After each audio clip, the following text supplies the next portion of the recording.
नमस्कार, मी अरमान पठाण. आपण बघत आहात शार्प न्यूज. आपलं शहर, आपलं गाव, आपली बातमी आपल्यापर्यंत पोहोचवण्यासाठी शार्प न्यूजची टीम नेहमीच कार्य करत असते.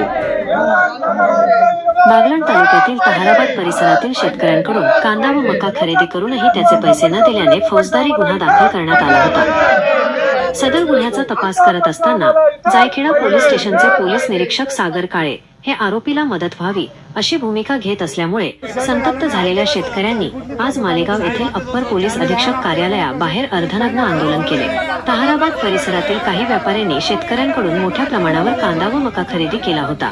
मात्र माल विक्री होऊनही संबंधित व्यापारी शेतकऱ्यांना पैसे देण्यास टाळाटाळ करत असल्याचा आरोप शेतकऱ्यांनी केला आहे. त्यामुळे आर्थिक अडचणीत सापडलेल्या शेतकऱ्यांनी एकत्र येत संबंधित व्यापाऱ्यांविरोधात जायखेडा पोलीस स्टेशन येथे तक्रार दाखल केली होती. तिचा तपास योग्य प्रकारे होत नसून आरोपीला मदत व्हावी यासाठी न्यायालयात पोलीस योग्य प्रकारे तपास अहवाल सादर करण्यात नाल्यामुळे आरोपींना जामीन मंजूर झाला. त्यामुळे शेतकऱ्यांना पैसे मिळतील का नाही अशी शंका उपस्थित होऊन संबंधित जायखेडा पोलीस स्टेशनचे प्रभारी अधिकारी सागर काळे यांना तात्काळ निलंबित करावे या मागणीसाठी आंदोलन सुरू करण्यात आले होते. आंदोलकांची भेट घेऊन अप्पर पोलीस अधीक्षक सूरज गुंजाळ यांनी पोलीस निरीक्षक सागर काळे यांना कंट्रोल जमा करण्याचे आश्वासन देत या प्रकारात सखोल तपास पोलीस उपअधीक्षक मांडगुळकर यांच्यामार्फत सुरू केला असून 8 दिवसाच्या आत पुढील कारवाई पूर्ण करू असे आश्वासन दिले. या आंदोलनात आम्ही मालेगावकर विधायक संघर्ष समितीचे निखिल पवार, भारतीय जनता पार्टीचे प्रांतिक सदस्य दादाराव जाधव यांनी आंदोलनाला सक्रिय पाठिंबा दिला. जबाबदारी निश्चित झाली पाहिजे, कारवाई झाली पाहिजे.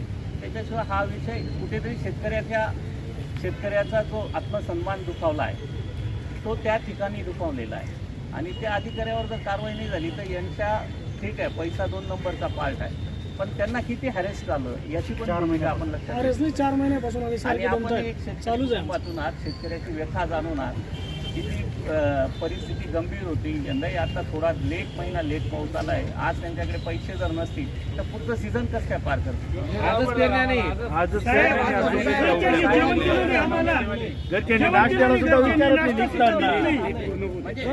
एवढं जर हॅरेसमेंट तुमची पण होते, यांची पण होते, एका माणसामुळे तो माणूस मोठा झाला का? तुम्हाला सुद्धा त्रासच आहे ना. त्यामुळे एवढ्यांना इथं उन्हात एवढं पाण्या पावसामध्ये एवढं कशाला आले असते आपल्या दरवाजात. 3-4 महिन्यापासून तीनशे लोक आहेत सर.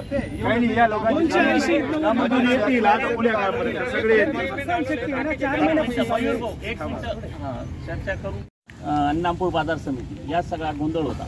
आज आपण कुठेतरी पहिल्यांदा SP साहेब आज त्यांनी जे आश्वासन दिलं आहे ते आश्वासन प्रॉपर आश्वासन आहे. म्हणजे ॲडिशनल SP पदावरचा अधिकारी जेव्हा एखादं आश्वासन देतो तर ते आश्वासन म्हणजे चांगल्या प्रकारे त्याचा म्हणजे जिल्ह्याचेच प्रमुख आहेत, मालेगाव जिल्ह्याचे ते प्रमुख आहेत आणि त्यांनी तुम्हाला आश्वासन दिलं आहे की काळे जे PI आहेत तिथले त्यांना आम्ही कंट्रोल जमा करतो आहोत. याच्या व्यतिरिक्त अजून काय आपल्याला पाहिजे आहे.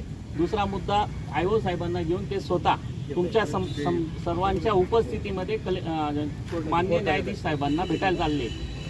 पोलीस अधिकारी न्यायाधीश साहेबांना विनंती करतात की त्या आरोपीचं जामीन किंवा त्या केसचा जो काही आहे त्यांना अटक पुन्हा करण्यासाठी, त्यांना जामीन मिळू नये याच्यासाठी तुमच्या बरोबरीने ते येत आहे.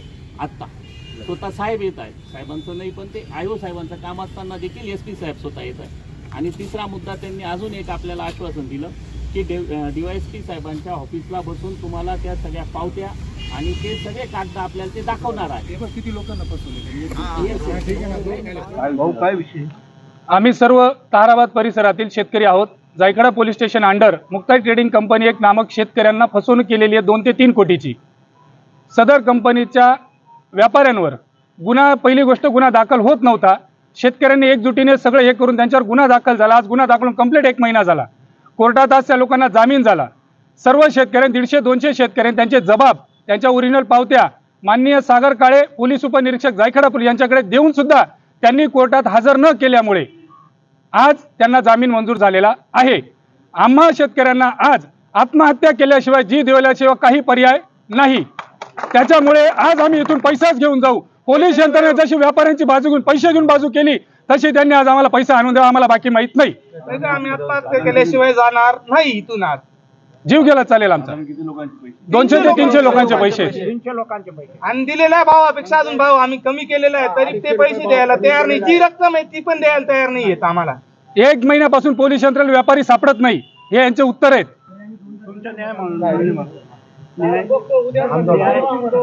कसला नाही, आम्हाला न्याय मिळावा त्याच्याशिवाय आम्ही इथून जाणार नाही. हो, 6 वेळा बैठक झाली, 6 वेळा.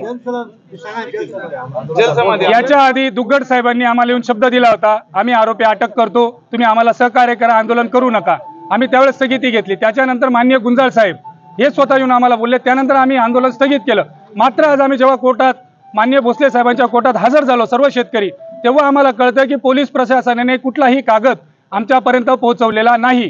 त्याच्यामुळे सदर आरोपींवर आम्ही काही करू शकत नाही. 2 वेळा आर्ग्युमेंट झाली आणि सर्व चुकी API सागर काळे या माणसाची वैयक्तिक आहे. त्याने वैयक्तिक पैसे घेऊन या व्यापाऱ्यांची बाजू घेतलेली आहे. आम्ही ठोस सर्व शेतकरी असा त्याच्यावर आरोप करतो. त्या माणसामुळे पोलीस प्रशासनाचं नाव बदनाम होतंय. त्याला ताबडतोब निलंबन झालं पाहिजे. निलंबितच करा त्या अधिकारी केला. त्यानंतर तो पैसा आम्हाला ज्या वेळेस द्यायचा होता महिन्यात 15 दिवसात तो आम्हाला दिला नाही. आता सगळे आरोपी फरार आहेत, आमचा पैसा बुडीत आहे असे ते आम्हाला किती आरोपी 5 आरोपी आहेत. काय नाव आहे नारायण बागुल, जयेश बागुल, दत्तात्रय सुकडू बागुल, संदेश बागुल, उमेश पाटील. अटक झाली होती का? एकालाच अटक झाली, बाकी सगळे फरार आहे. दत्तात्रय बागुलला अटक झाली, ही आम्ही आंदोलनाचा इशारा दिला म्हणून झाली, पण कोर्टाने आदेश दिला म्हणून. सदर अधिकाऱ्याने स्वतःच्या वैयक्तिक फायद्यासाठी 300 लोकांना फक्त त्याने ब्रिटिश धरलं, त्यांना चुकीचं मार्गदर्शन केलेलं आहे. 3 वेळा आम्ही आंदोलन थांबवलेलं आहे. जेल आंदोलनाचा इशारा दिला होता आम्ही साहेबांच्या विनंतीवरून आम्ही ते 3 वेळा आंदोलन मागे घेतलेले. नाव सांगा तुमची 4-5 जण.